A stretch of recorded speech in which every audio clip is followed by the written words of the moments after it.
നമസ്കാരം.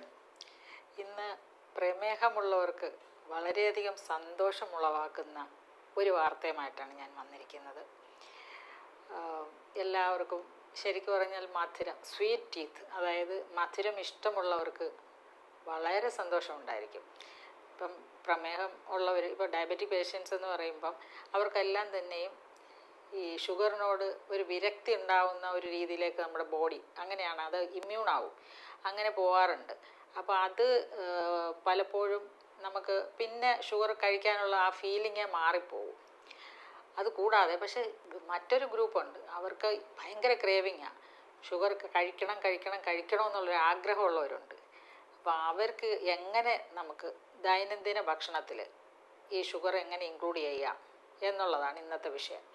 ഏതൊക്കെ രീതിയിൽ അവർക്ക് മധുരം കൊടുക്കാം, അപ്പം മധുരം കഴിച്ചാൽ ഷുഗർ ബ്ലഡിൽ കൂടാതിരിക്കും, അതിൻ്റെ ചില വെയ്സ് ആൻഡ് മീൻസാണ് ഞാൻ ഇന്ന് നിങ്ങളെ പരിചയപ്പെടുത്തുന്നത്.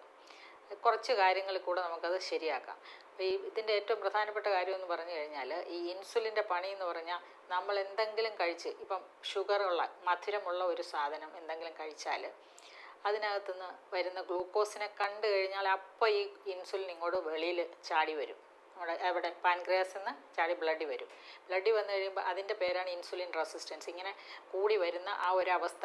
അപ്പം ഈ ഗ്ലൂക്കോസ് പെട്ടെന്ന് വരുമ്പോൾ നമ്മൾ ഭക്ഷണം കഴിക്കുന്നത് പെട്ടെന്ന് ഇങ്ങനെ ഡൈജസ്റ്റ് ചെയ്ത് ബ്ലഡിലേക്ക് കയറി കഴിഞ്ഞാൽ വളരെ ഹൈ സ്പൈക്കിലേക്ക് ഷുഗർ വരുമ്പം ഇൻസുലിൻ ഓടി പെട്ടെന്ന് ഇങ്ങനെ അതിനെ എടുത്തുകൊണ്ട് പോകാൻ വേണ്ടി വരും. ഇതിൻ്റെ പേരാണ് ഇൻസുലിൻ റെസിസ്റ്റൻസ്. അങ്ങനെ സ്ഥിരമായിട്ട് വരുമ്പോഴത്തേക്ക് ഇൻസുലിൻ്റെ ആ ഒരു കപ്പാസിറ്റി കുറയുകയാണ്. അപ്പോൾ ഇങ്ങനെ വരുന്ന സമയത്ത് നമ്മളുടെ ബ്ലഡിൽ ഉണ്ടാവുന്ന കുറച്ച് കാര്യങ്ങളുണ്ട്. അതെന്താണെന്ന് വെച്ചാൽ, ഇൻഫ്ലമേറ്ററി ആയിട്ടുള്ള ചില മീഡിയേറ്റേഴ്സ് പെട്ടെന്ന് നമ്മുടെ ബ്ലഡിലുണ്ടാവും. അതാണ് കീമോകൈൻസ്, ലൂക്കോകൈൻസ് ആൻഡ് പ്രോസ്റ്റാഗ്ലാൻഡിൻസ്. ഇതാണ് ഇൻഫ്ലമേഷൻ ഉണ്ടാക്കുന്നത്. അതാണ് ഷുഗർ ഇൻഫ്ലമേഷൻ ഉണ്ടാക്കും നമ്മൾ പറയത്തില്ല. ഇൻഫ്ലമേഷൻ എന്ന് പറഞ്ഞു കഴിഞ്ഞാൽ ശരിക്കും പറഞ്ഞാൽ ശരീരത്തിന് എന്താ പറയുക, ഒരു വീക്കം, ഒരു വേദന ശരിക്കും ഉണ്ടാക്കുന്ന സാധനം തന്നെയാണ് പ്രോസ്റ്റാഗ്ലാൻഡിൻ. അപ്പം നമുക്ക് അങ്ങനത്തെ ഒരു ഫീലിംഗ് ആണ്, ശരിക്കും പറഞ്ഞാൽ ഒരു സുഖകരമായ ഫീലിംഗ് അല്ലത്. ആ ഒരു ഇൻഫ്ലമേറ്ററി ഫീലിംഗ് ആണ് ശരിക്കും ഷുഗർ ഉണ്ടാക്കുന്നത്. അതുകൊണ്ട് തന്നെയാണ് ഷുഗർ കഴിച്ചാൽ ദേഹത്ത് വേദന വരുമെന്ന് പറഞ്ഞ് കേട്ടിട്ടില്ലേ? പഞ്ചസാര എത്ര ഒഴിവാക്കിയാൽ അത്രയും നല്ലതാണ്. ഇപ്പം മറ്റോട് ആർത്രൈറ്റിസ് പേഷ്യൻസ് ആവട്ടെ, അല്ലാതുള്ള മറ്റ് ബോഡി പെയിൻസ്, സ്ഥിരമായിട്ട് ഫൈബ്രോമയാൾജിയ, ഇവയൊക്കെ ഉള്ളവർക്ക് തീർച്ചയായും പഞ്ചസാര മാറ്റുമ്പോൾ കുറേ നല്ല സുഖം കിട്ടും അവരുടെ ശരീരത്തിന്. അപ്പോൾ അത് ഇൻഡിക്കേറ്റ് ചെയ്യുന്നത് ഈ ഇൻഫ്ലമേറ്ററി മാർക്കേഴ്സ് ലൈക്ക് പ്രോസ്റ്റാഗ്ലാൻഡിൻസ്, ലൂക്കോകൈൻസ്, കീമോകൈൻസ് ഇവയൊക്കെ കുറയുന്നത് കൊണ്ടാണ്. അപ്പം ഷുഗർ ഇല്ല എങ്കിൽ ഇതൊന്നും വെളി വരത്തില്ലല്ലോ. ഷുഗറിനെ കാണുമ്പം ഇൻസുലിൻ വരിക, അപ്പോൾ ആ സമയത്താണ് ഈ ഒരു വിഷയം ഉണ്ടാവുന്നത്, ഇൻസുലിൻ കൂടുതലായിട്ട് ബ്ലഡ് നിൽക്കുമ്പോൾ. അപ്പോൾ ഇതിന് തടയിടാൻ, ഇതെങ്ങനെ നമുക്ക് ഇതിനെ കുറയ്ക്കാൻ പറ്റും എന്നുള്ളതാണ് ഇന്നത്തെ വിഷയം. അപ്പോൾ നമുക്ക് ഒരു 5-6 മാർഗങ്ങളിലൂടെ ഇത് നമുക്ക് കുറയ്ക്കാൻ പറ്റും. നമ്പർ 1, ഇപ്പോൾ നിങ്ങൾ എന്തെങ്കിലും ഒരു ഷുഗറിൻ്റെ ശരിക്കൊരു നിങ്ങൾക്കൊരു ബിസ്ക്കറ്റ് ഇഷ്ടമാണെന്നിരിക്കട്ടെ. ആ ബിസ്ക്കറ്റ് കഴിച്ചു കഴിഞ്ഞാൽ ചുമ്മാതിരിക്കരുത്, നന്നായിട്ടങ്ങ് ഓടണം. ഞാൻ പറയത്തില്ലേ, നേരത്തെ പറയില്ലേ, ഹൈ ഇൻറ്റൻസിറ്റി ഇൻ്റർവൽ ട്രെയിനിങ്. അങ്ങനെ നല്ല സ്പീഡിൽ ഓടാനായിട്ട് ശ്രമിക്കുക. കുറച്ച് നേരം നല്ല സ്പീഡിൽ ഓടുമ്പോഴത്തേക്ക് ഈ മസിലിലേക്ക് ഈ ഗ്ലൂക്കോസ് കൺവേർട്ട് ചെയ്ത് അങ്ങ് പോകും. മസിൽ പവറിന് വേണ്ടി വേണമല്ലോ ഗ്ലൂക്കോസ്. അപ്പോൾ നമ്മുടെ ബ്ലഡിനകത്ത് ഈ ഷുഗർ സ്പൈക്ക് ഉണ്ടാവില്ല. അത് വളരെ പെട്ടെന്ന് തന്നെ അത് മസിലിലേക്ക് ഡൈവേർട്ട് ചെയ്തു ചാനലൈസ് ചെയ്യും. അത് ഒരു മാർഗമാണ്. രണ്ടാമത്തത്, നമ്മൾ എന്ത് കഴിച്ചാലും അത് വളരെ ചെറിയ അളവിൽ കഴിക്കാൻ നോക്കുക. 1 ടീസ്പൂണോ 2 ടീസ്പൂണോ കഴിച്ചാൽ നത്തിങ് വിൽ ഹാപ്പൻ. മൂന്നാമത്തത്, നമ്മളുടെ ഈ ഒരു ഷുഗർ ചേർന്ന എന്തെങ്കിലും സാധനം, ഒരു കുക്കീസ് എടുക്കട്ടെ, അതിനോടൊപ്പം ഒരു പ്രോട്ടീൻ കണ്ടൻറ്റ് കൂടെ ഉണ്ടെങ്കിൽ നമ്മുടെ ഈ ഒരു ഇൻസുലിൻ സ്പൈക്ക് കുറയ്ക്കാൻ പറ്റും, പെട്ടെന്ന് ബ്ലഡിലേക്ക്. കാരണം ഈ പ്രോട്ടീന് നമ്മുടെ ശരീരത്തിലേക്ക് ഈ പറയുന്ന ഈ ഒരു കുക്കീസിനകത്ത് കുറച്ച് പ്രോട്ടീൻ കണ്ടൻറ്റുള്ള കുക്കീസ്, അതങ്ങനത്തെ ഇപ്പോൾ ഇറങ്ങുന്നുമുണ്ട്. അത് ഏറ്റവും പ്രധാനമായിട്ട് മില്ലറ്റ് കുക്കീസ് തന്നെ ഇപ്പോൾ ഇറങ്ങുന്നുണ്ട്, മില്ലറ്റ് വെച്ചിട്ടുള്ള. അതിനകത്ത് കൂടുതൽ പ്രോട്ടീൻ കണ്ടൻറ്റ് വയ്ക്കും. അതായത് നമ്മളുടെ കപ്പലണ്ടി, അല്ലെങ്കിൽ ബദാം, അല്ലെങ്കിൽ കാഷ്യൂനട്ട്, അവയൊക്കെ കമ്പൈൻഡ് ആയിട്ടുള്ള കുക്കീസ് കിട്ടും. അപ്പോൾ ഇത് കഴിക്കുമ്പോഴത്തേക്ക് ഈ പ്രോട്ടീൻ്റെ പ്രസൻസിൽ ഗ്ലൂക്കഗോൺ എന്ന് പറഞ്ഞിട്ടുള്ള ഒരു ഹോർമോണാണ് നമ്മളുടെ ബ്ലഡിലേക്ക് വരുന്നത്. ഈ ഗ്ലൂക്കഗോണിൻ്റെ പണി എന്താണ്? അത് ഇൻസുലിൻ്റെ പ്രവർത്തനത്തെ അത് മന്ദീഭവിപ്പിക്കും. അപ്പം അങ്ങനെ ഇത് നമ്മുടെ ആ ഗ്ലൂക്കോസിനെ എടുത്ത് ലിവറിൽ കൊണ്ടുപോകും. ഓക്കെ, അങ്ങനെ വരുമ്പം ഇതിൻ്റെ ഈ ഇൻസുലിൻ റെസിസ്റ്റൻസ് കൊണ്ടുണ്ടാകുന്ന പ്രശ്നങ്ങൾ കുറയും. ഓക്കെ, അപ്പോൾ പ്രോട്ടീൻ കണ്ടൻറ്റുമായിട്ട് കമ്പൈൻ ചെയ്തിട്ടുള്ള ഒരു സ്വീറ്റ് കഴിക്കുക എന്നുള്ളതാണ്. ഞാനിത് പറയുന്നത് പറഞ്ഞാൽ എല്ലാ ദിവസവും ഇതൊന്നും മേടിച്ച് കഴിക്കരുത് കേട്ടോ. കൊതിയുള്ളവർക്ക് വല്ലപ്പോഴും കഴിക്കാനാണ് ഞാൻ പറയുന്നത്. അത് ദയവ് ചെയ്ത് ഓർക്കണം. അയ്യോ ഡോക്ടർ മാഡം ഇങ്ങനെ ഇരുന്ന് പറഞ്ഞാൽ അപ്പോൾ എന്നാൽ നമുക്ക് എല്ലാ ദിവസവും ഓരോന്ന് വിഴുങ്ങിക്കളാം അങ്ങനെയൊന്നും വിചാരിക്കരുത്. കൊതി വരുമ്പം കഴിക്കാൻ വേണ്ടിയിട്ടാണ് ഞാൻ ഈ ടിപ്സ് പറയുന്നത് കേട്ടോ. അപ്പോൾ പിന്നെ ഒരു കാര്യം, നമ്മൾ ഇപ്പം മധുരം ഇഷ്ടമെന്ന് തോന്നിക്കഴിഞ്ഞാൽ ഇത്തിരി ഹണി, വളരെ കുഴപ്പമില്ലാത്തതാണ്. ഹണി കുറച്ചൊഴിച്ചിട്ട് ചിയാ സീഡ് കൂടെ ചേർത്ത്, ഇപ്പോൾ ലൈം ജ്യൂസ് ഇച്ചിരി മധുരം ചേർത്ത് കഴിക്കണമെന്ന് തോന്നുന്നു. ചിയാ സീഡും ഹണിയും ലൈം ജ്യൂസും കൂടെ ചേർത്ത് കഴിക്കുക. അപ്പോൾ അതിനകത്തൊരു പ്രോട്ടീൻ കണ്ടൻറ്റ് ഉള്ളതുകൊണ്ട്, അതിനകത്ത് ഫൈബർ ഉള്ളതുകൊണ്ട് തന്നെ ഇതിൻ്റെ ഗ്ലൈസിമിക് ലോഡ് നന്നായിട്ട് കുറയും. അപ്പോൾ നേരത്തെ പറഞ്ഞ നമ്മളുടെ ഈ കുക്കീസിൻ്റെ കാര്യത്തിലും ഗ്ലൈസിമിക് ലോഡ് കുറയ്ക്കാൻ പറ്റും ആ രീതിയിലേക്ക്. പിന്നെ മറ്റൊന്ന് ഇത് പ്രോട്ടീനും ഗ്ലൂക്കോസും കൂടെ കമ്പൈൻ ചെയ്യുന്ന ഒരു പരിപാടിയാണത്. മറ്റുള്ളത് ഗ്ലൂക്കോസും ഫാറ്റും കൂടെ കമ്പൈൻ ചെയ്യും. ഫാറ്റ് എന്ന് പറയുമ്പോൾ ആൽമണ്ട് ബട്ടർ കേട്ടിട്ടില്ലേ, പീനട്ട് ബട്ടർ, അതോടൊപ്പം നമ്മുടെ വെർജിൻ കോക്കനട്ട് ഓയിൽ. ഇവയൊക്കെ ഞാനും ഇപ്പോൾ പലപ്പോഴും പല ഡ്രിങ്ക്സിലൊക്കെ ഈ വെർജിൻ ഓയിൽ ഒഴിക്കുന്നത് നിങ്ങൾക്ക് മനസ്സിലായില്ലേ. അപ്പോൾ എന്തോ it will delay the secretion of glucose. അതായത് നമ്മളുടെ വയറിനകത്തുള്ള കംപ്ലീറ്റ് ആയിട്ടുള്ള ഡൈജഷൻ പ്രോസസ്സിനെ സ്ലോ ഡൗൺ ചെയ്യും. സ്ലോ ഡൗൺ ചെയ്യുമ്പോഴത്തേക്ക് നമുക്ക് ഈ ഒരു ഷുഗർ കയറി വരുന്ന പെട്ടെന്ന് ഒരു സ്പൈക്ക് ഉണ്ടാവരുത്. അതാണ് നിങ്ങൾ ഓർക്കേണ്ടത്. നമ്മൾ എന്ത് കഴിച്ചാലും വളരെ സ്ലോ റിലീസ് ഓഫ് ഗ്ലൂക്കോസ് ആയിരിക്കണം ബ്ലഡിലേക്ക്, വയറിനകത്തുനിന്ന്.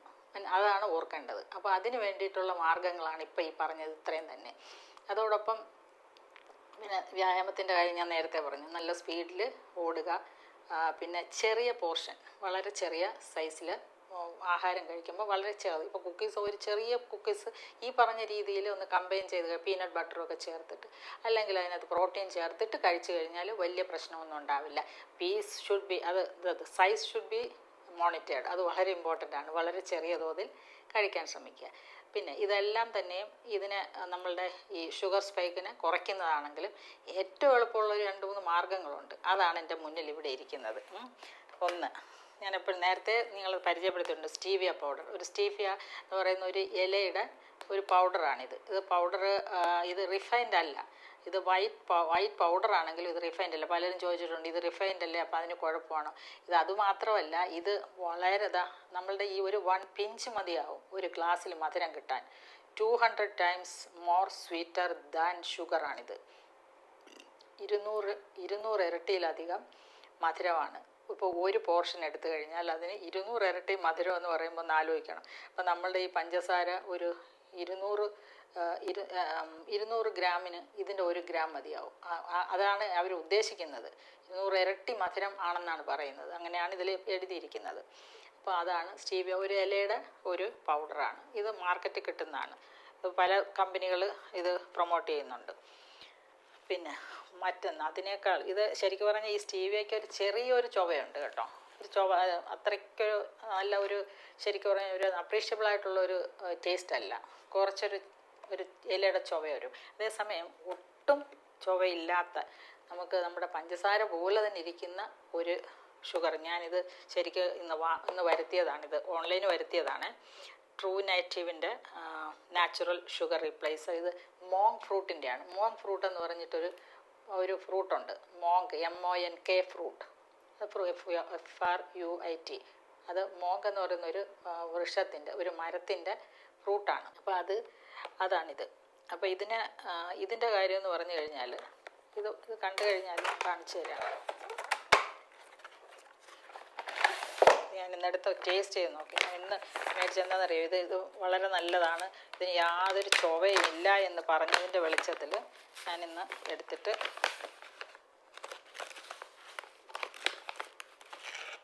പഞ്ചസാര പോലെ തന്നെ ഇരിക്കുകയാണ്. കണ്ടോ, പഞ്ചസാര തന്നെയാണ്, പഞ്ചസാര പോലെ തന്നെ ഇരിക്കുകയാണ്. അത് മാത്രമല്ല ടേസ്റ്റും അത് തന്നെയാണ്. ഒരു ചുവയുമില്ല. അപ്പോൾ അതുകൊണ്ട് തന്നെ മോങ് ഫ്രൂട്ട് നിങ്ങൾക്ക് കുറച്ചുകൂടെ അപ്രീഷ്യബിൾ ആയിരിക്കും. മധുരം വേണ്ടവർക്ക്, മധുരം ആവശ്യമുള്ളവർക്ക് ഇത് വാങ്ങി ഉപയോഗിക്കാം. അപ്പോൾ ഇത് ഏതെങ്കിലും ഒരു പ്രോഡക്റ്റ് ഇതിൻ്റെ വാങ്ങിച്ച് നിങ്ങൾക്ക് വേണമെങ്കിൽ കഴിക്കാം. അപ്പോൾ ഇതില്ല എങ്കിൽ, അഥവാ പഞ്ചസാര വേണ്ട എങ്കിൽ, മധുരം വേണ്ട എങ്കിൽ ഒരിക്കലും അതിലേക്ക് തിരിഞ്ഞു പോകരുത് എന്ന് ഞാൻ വീണ്ടും പറയുന്നു. ഇതിപ്പം അത്രയ്ക്ക് സഹിക്കാൻ പറ്റാത്തൊരു, ഇപ്പം നമുക്ക് നല്ലൊരു പുഡിങ് കഴിക്കണമെന്ന് തോന്നുന്നു, അല്ലെങ്കിൽ ഒരു പായസം കഴിക്കണമെന്ന് തോന്നുന്നു, തീർച്ചയായും ഈ മോക്ക് ഫ്രൂട്ടിൻ്റെ ഈ ഒരു കുറച്ച് ഷുഗർ, പക്ഷേ ഇത് വലിയ സ്വീറ്ററല്ല കേട്ടോ, ഈ സ്റ്റീവിയയാണ് ഈ പറഞ്ഞ പോലെ ഭയങ്കര 200 ഇരട്ടി മധുരം. അപ്പോൾ അത് തന്നെ അത് ആ ഒരു ഇൻകോമ്പാറ്റബിലിറ്റി അതിൽ വരും. അതേസമയം മോക്ക് ഫ്രൂട്ട് അങ്ങനെയല്ല, പഞ്ചസാരയുടെ അത്രയും തന്നെ മധുരമുള്ളൂ, പക്ഷേ 0 കലോറിയാണ്. ഇതിന് രണ്ടിനും 0 കലോറിയാണ്. അപ്പം നമ്മുടെ പഞ്ചസാരയ്ക്കുള്ള രുചി കിട്ടുകയും ചെയ്യും, അതേസമയം രക്തത്തിൽ പഞ്ചസാര ഉണ്ടാവുകയില്ല, രക്തത്തിൽ പഞ്ചസാരയുടെ അളവ് വരില്ല. അപ്പം നമുക്ക് ഇപ്പോൾ സ്വീറ്റ്സ് കഴിക്കണമെങ്കിൽ, ഇപ്പോൾ കുക്കീസ് കഴിക്കണമെങ്കിൽ, അല്ലെങ്കിൽ മധുരം പായസം കഴിക്കണമെങ്കിൽ, കേക്ക് കഴിക്കണമെങ്കിൽ, അങ്ങനെയുള്ളത് വീട്ടിൽ നമുക്ക് തയ്യാറാക്കാൻ ഇതൊക്കെ ഉപയോഗിക്കാവുന്നതാണ് എന്ന് മാത്രമേ ഞാൻ പറയുന്നുള്ളൂ. ഞാൻ ഈ കമ്പനിയുടെ പ്രൊമോട്ടറൊന്നും അല്ല, ദയവ് ചെയ്ത് അങ്ങനെ വിചാരിക്കരുത്. ഞാനിത് എന്ന് വെച്ചാൽ പരീക്ഷണാർത്ഥം ഞാൻ വാങ്ങിച്ച് നോക്കിയതാണ്. അപ്പോൾ ഇത് കൊള്ളാവുന്നതായിട്ട് എനിക്ക് തോന്നി, അതുകൊണ്ട് ഞാൻ നിങ്ങൾക്ക് പരിചയപ്പെടുത്തുന്നേ ഉള്ളൂ. പിന്നെ ഞാൻ ഈ 17th ഈ വരുന്ന ഞായറാഴ്ച രാവിലെ 9 മുതൽ വൈകിട്ട് 6 മണി വരെ പുനർനവ ഹോസ്പിറ്റലിൽ, എറണാകുളത്ത് എടപ്പള്ളി പുനർനവ ഹോസ്പിറ്റലിൽ എൻ്റെ ഒരു കൺസൾട്ടേഷനുണ്ട്. അന്ന് നിങ്ങൾക്ക് ആവശ്യമുണ്ടെങ്കിൽ എന്നെ വിളിക്കാം, നമുക്ക് അവിടെ വെച്ചൊരു കൺസൾട്ടേഷൻ നടത്താവുന്നതാണ്. താല്പര്യമുണ്ടെങ്കിൽ ഇൻ ആൻഡ് അറൗണ്ട് എറണാകുളം ഉള്ളവർക്ക് വന്ന് കാണാവുന്നതാണ്. അപ്പം നമുക്ക് വീണ്ടും മറ്റൊരു വീഡിയോയിൽ കാണാം.